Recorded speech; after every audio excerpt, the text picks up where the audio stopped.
108 सीटें हुई तो 109वां वोट मैं आपको दे दूंगा, क्योंकि मेरा ये पूरा यकीन है कि आपको वज़ीर आज़म होना चाहिए। तो ये मैंने उनके मुंह पे उनको बोला था। लेकिन अगर आपके पास 109 वोट हुए तो 110वां वोट मैं आपको नहीं दूंगा। उसके बाद मुझे वो काफ़ी, मैंने फिर वोट नहीं दिया कि उनके पास वोट्स पूरे हो गए थे, और मुझसे वो काफ़ी नाराज़ भी नहीं इस बात पर। मेरे वालिद साहब के भुट्टो साहब से भी ज़ाती ताल्लुकात थे 1950 के अशरे से। तो नुसरत भुट्टो साहबा भी जानती थी मुझे भी, हमारे ख़ानदान को भी। तो वो उनका रवैया बहुत शफ़क़त वाला रहता था, हमेशा पूछती थी घर का क्या हाल है, वालिदा का क्या हाल है। बेज़ी साहबा कुछ अरसा बहुत अरसा नाराज़ रही। हालाँकि असेंबली में बातचीत हो जाती थी, लेकिन मैंने कभी उन पर बेजा तनकीद नहीं की, उनका एक मुकाम था, उसकी हम इज़्ज़त करते थे। और खकान साहब बड़ा पैसा भी चल रहा था उस दौर में, मतलब कि करोड़ों की ऑफर उस वक़्त हो रही थी कि जब महँगी गाड़ियाँ 3-3 लाख 4-4 लाख में मिलती थी, करोड़ों चल रहे थे। जी। मगर आपने जो है इसके बावजूद भी आपने बड़ा रिस्ट्रेंट का मुज़ाहरा किया और आपने बल्कि नून लीग का टिकट भी बड़े ध्यान से आपने, मतलब कि शमूलियत का जो इज़हार होता है कि मैं फ़ॉर्मली ये पार्टी जॉइन कर रहा हूँ, उसको भी आपने जो डिसीजन को डिले किया कि कहीं ये लेबल ना लग जाए पैसे जी, वाला। जी, जी, बिल्कुल। मैं तकरीबन 1 साल के बाद किया था। हालाँकि मैंने वोट नहीं दिया था बेनज़ीर साहबा को। तो जो उस ज़माने में ज़रा प्रोसेस फ़र्क था, अगर आप जो वोट नहीं देते थे, वो दूसरी जमात के खाते में जाता था। यानी एक शख्स को सदर साहब कहते थे कि आप वोट ऑफ कॉन्फिडेंस असेंबली से लें, तो उसको अपने नंबर 109 नंबर पूरे करने होते थे। तो अगर उसको वोट नहीं पड़ता था, तो ये उसके खिलाफ जाता था। तो मैंने वोट नहीं दिया था, लेकिन उनके नंबर्स पूरे थे। हकान साहब ज़रा थोड़ी-सी खतरनाक पोज़ीशन के ऊपर आते हैं, चूँकि आप जो है वो पीआईए चेयरमैन रह चुके हैं, बड़ा एक खतरनाक ओहदा होता है।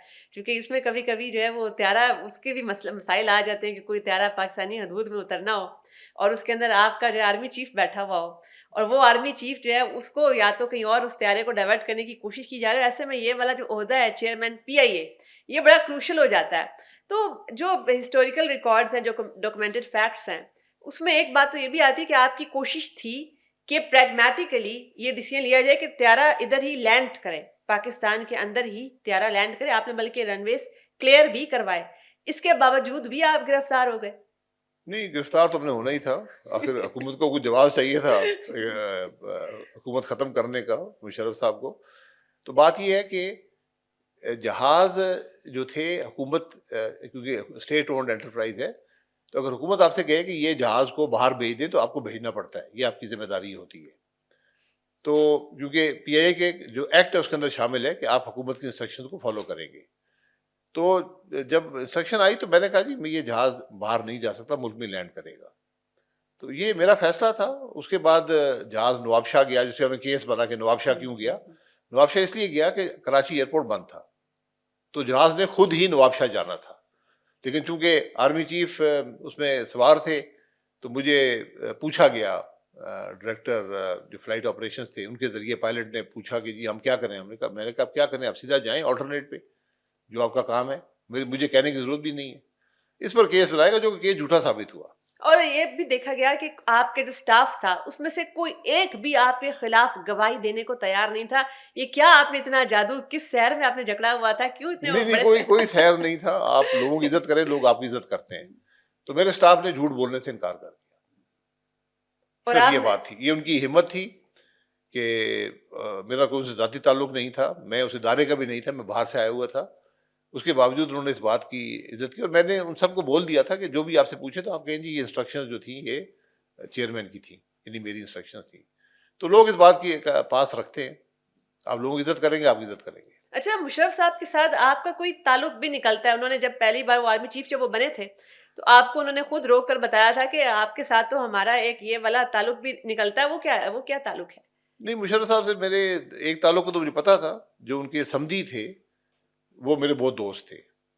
तो मेरी उनसे मुलाकात भी मुशर्रफ साहब से अभी वो चीफ नहीं बने थे, बल्कि बनने का इम्कान भी नहीं था। तो शादी पे मुलाकात हुई थी, जो मेरे दोस्त थे, जो उनके समधी थे। तो उसके बाद फिर बहुत अरसा मुलाकात, वो चीफ बन गए, मुलाकात नहीं हुई। तो फिर एक दिन उन्होंने मुझे एक मीटिंग हो रही थी, मैं अंदर जा रहा था, पीएम हाउस में बाहर आ रहे थे, तो रोक लिया और कहने लगे कि आपको इल्म नहीं है, हमारा एक और ताल्लुक भी है। तो मेरे एक चचा थे, वो भी स्पेशल सर्विसेज ग्रुप से उनका ताल्लुक था, वो नेवी की तरफ से आए थे। तो उन्होंने बताया कि हम इकट्ठे थे जब हमने ट्रेनिंग की है, तो मैं उनको बड़ा इज्जत करता था। वो शहीद हो गए थे, तो उनका उन्होंने जिक्र किया, तो वो ताल्लुक एक था। अ, लेकिन बहरहाल वो ताल्लुक हम जगह पे होते हैं। जब हम गिरफ्तार किए गए तो मुशर्रफ साहब के हुक्म से वो गिरफ्तार हुए थे। वो केस भी चले। बहरहाल ये कोई ऐसी मेरी उनसे कोई नाराजगी, मैंने कभी ना इसका इजहार किया है ना उसकी जरूरत है। और ये खाकान जिंदगी जिंदगी सब जिंदगी का हिस्सा होता है। उन्होंने अपना काम किया, हमने अपना काम किया। खाकान साहब एक और चीज़ भी बताइएगा, चूँकि अब आपने शादी की बात छेड़ ही दी है, तो ज़रा आपसे भी पूछें कि आपके जो सर्विंग आईएसआई चीफ थे पाकिस्तान के, उनकी बेटी के साथ आपकी शादी हुई। क्या मामला था? अरेंज मैरिज थी, बड़ों ने ऑफ कोर्स ज़माने उस वक़्त डिफरेंट थे। तो कैसे हुआ ये सारा मामला? कैसे अरेंज हुआ? नहीं, वो अब जगह पे है। उस वक्त आईएसआई चीफ को जानता भी कोई नहीं था कि कौन आईएसआई आईएसआई क्या होती है, आईएसआई चीफ क्या होता है। बल्कि उनके पास दो ओहदे थे। वो आईएसआई के भी हेड थे, डीजी आईएसआई भी थे, और जो आर्मी में एजी होता है, एजी भी थे। 2 स्टार जनरल होता था उस जमाने में, तो दो पोजीशन थी उनके पास। तो उस जमाने में आईएसआई का कोई रोल नहीं था सियासत के अंदर, ना ही विजिबिलिटी होती थी। यानी वो शायद पहले आईएसआई के हेड थे जिनको लोगों ने देखा, फोटो आया, क्योंकि भुट्टो साहब ने उनको टास्क किया था 77 के इलेक्शंस के बाद कि आप पीएनए के लीडर से उनको ब्रीफ किया करें।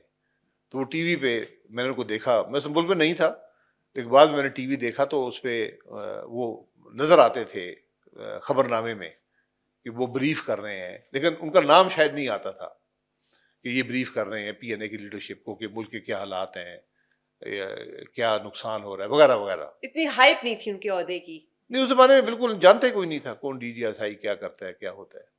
और ये वो एक फौजी अफसर थे, अपना काम करते थे। और फिर इसका मतलब ये हुआ, एक फौजी अफसर की बेटी से आपकी शादी अरेंज मैरिज तय हो गई, बड़ों ने कर दी। जी, हमारा सारा खानदान ही फौजी खानदान है। हर सर्विस में, एयरफोर्स, आर्मी, नेवी सब में रहते हैं, तो वो फौजी घराने में होनी थी। और खकान साहब, फास्ट फॉरवर्ड आते हैं जी, प्रेजेंट टाइम्स के ऊपर। आप हमेशा से खुद को भी अपने बारे में भी आप यही कहते हैं कि मैं बैक बेंचर था अपनी सियासी जमात का। मैं हमेशा बैक बेंचर था। फिर ये बैक बेंचर पाकिस्तान का प्राइम मिनिस्टर बन गया। बस ये पार्टी की मेहरबानी है, मियाँ साहब की, खासतौर पे उनकी सोच थी। कोई डिंग डोंग किया आपने? जी, कोई डिंग डोंग किया इसके ऊपर आपने कुछ? डिंग डोंग क्या होता है? कोई ना कोई तो अपना जादू, कोई सहर यार, नहीं नहीं कुछ नहीं ना नहीं, कुछ तो। मैं सैर मैं ये सब गवाह है, मेरे गवाह मियाँ नवाज शरीफ साहब हैं। जो वो मेरे बारे में कहेंगे मुझे कबूल है। मैंने ना कभी ओहदा कोई मांगा, ना मैंने ख्वाहिश का इजहार किया किसी भी ओहदे का। मैं एमएनए बनने के 26 साल बाद वजीर बना था। यहाँ आज लोग आज एमएनए बनते हैं, कल कहते हैं वजीर बना दो। तो मैंने सीखा, मैंने वो 26 साल लगा के सीखा कि भाई हुकूमत क्या होती है, क्या नहीं कर रही होती है। तो दूसरा जो मेरी जोजा मोहतरमा का रवैया अभी भी आईएसआई वाला ही है मेरे इसी वजह से आप इतने हम्बल, इतने धीमे हैं चुके। और चॉइसेस बड़ी कम है। इसके अलावा कोई चारा नहीं है। तो जी, खाकान साहब, ये कहा जाता है कि जब आप मतलब कि प्राइम मिनिस्टर भी बना दिया पार्टी ने आपको, उसके बाद लाहौर का हल्का भी दे दिया, ज़बरदस्ती आपको वहाँ से भी खड़ा किया गया और इतना प्रोटोकॉल आपको दिया गया, फिर आपको पार्टी का नायब सीनियर वाइस प्रेज़िडेंट भी आपको बनाया गया था। इतना प्रोटोकॉल, उसके बाद नून लीग से राहे जुदा, कैसे इतने गिले-शिकवे हो नहीं, गए? ये प्रोटोकॉल नहीं होता। ये आपको जिम्मेदारी दी जाती है। मैंने कभी किसी ओहदे की ख्वाहिश नहीं की।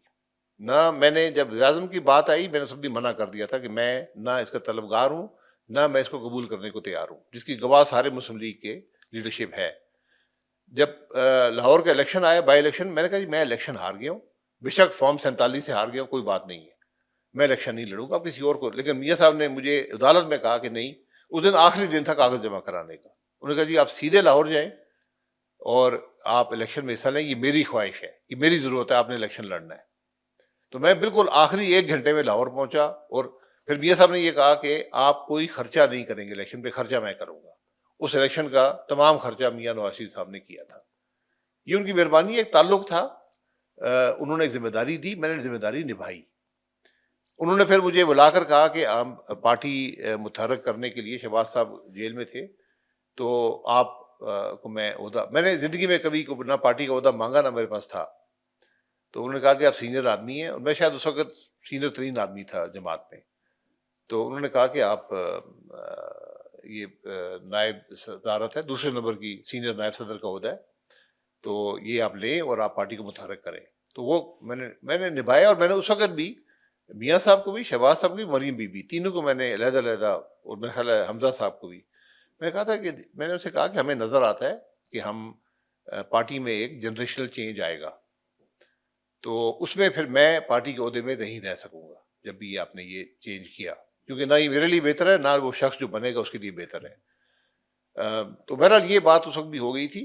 उसके बाद जो राय जुदा हुई वो किसी ज़ाती बात पे नहीं हुई। मेरी कोई नाराज़गी नहीं है, ना मैंने कभी ओहदा मांगा है, ना कोई किसी की ख्वाहिश की किसी बात की, बात असूल की थी।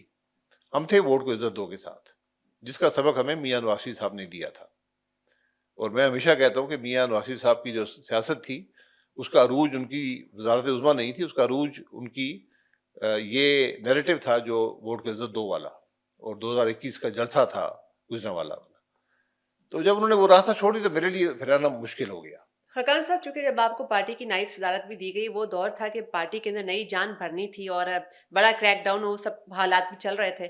क्या यही वजह थी, चूंकि आपने बैक टू बैक इतनी मोबिलाइजेशन पार्टी के अंदर आपने जान भरी, कि फिर आपको डेथ सेल में भी रखा गया? वो दिन कैसे थे नहीं, आपके? फिर हमें गिरफ्तार करना पड़ा उन्हें। मुझे ये बात का खदशा था कि वो गिरफ्तारी होगी, लेकिन उससे आदमी कतई नजर, मैं उससे पहले भी 2 साल गुजारा आया था मुशर्रफ साहब की जेल में भी, तो उससे आदमी इतना खौफ नहीं होता। डेथ सेल वाले दिन कैसे थे, वो थोड़ा सा बताएं। डेथ सेल भी एक सेल होता है, अकेले आप रहते हैं। पहले पहले भी अकेला, मैं कराची में भी अक्सर अकेला ही रहता था, कुछ अरसा वहाँ पे और दोस्त भी थे, लेकिन जो ज्यादा अरसा था वो अकेले ही गुजरा था। तो यहाँ भी गुजर गया, कोई ऐसी मेरी किसी से कोई नाराजगी या कोई ऐसी तो आपने ये शिकवा इनसे नहीं है। ये रिक्वेस्ट नहीं किया आपने कि खाने में मुझे दोपहर को ये चाहिए, या तो मुझे लंच मेरा इस तरह का हो, या मुझे ये वाली सहूलत चाहिए? कभी कोई रिक्वेस्ट वगैरह किया नहीं, वो आपने? इंसान सब एडजस्ट कर लेता है, ये कोई ऐसी बातें नहीं होती। आप तो है ना दरवेश इंसान अदालत है में नहीं, आप। नहीं, दरवेशी की बात नहीं है ये इन चीज़ों से अल्लाह ताला ने बड़ा इंसान को फ्लेक्सिबल बनाया हुआ है, बड़ी ताकत दी होती है इन बातों को। अगर आपके हाथ साफ हो, ज़मीर मुतमईन हो, तो फिर कोई तकलीफ आपको नीचा नहीं कर सकती।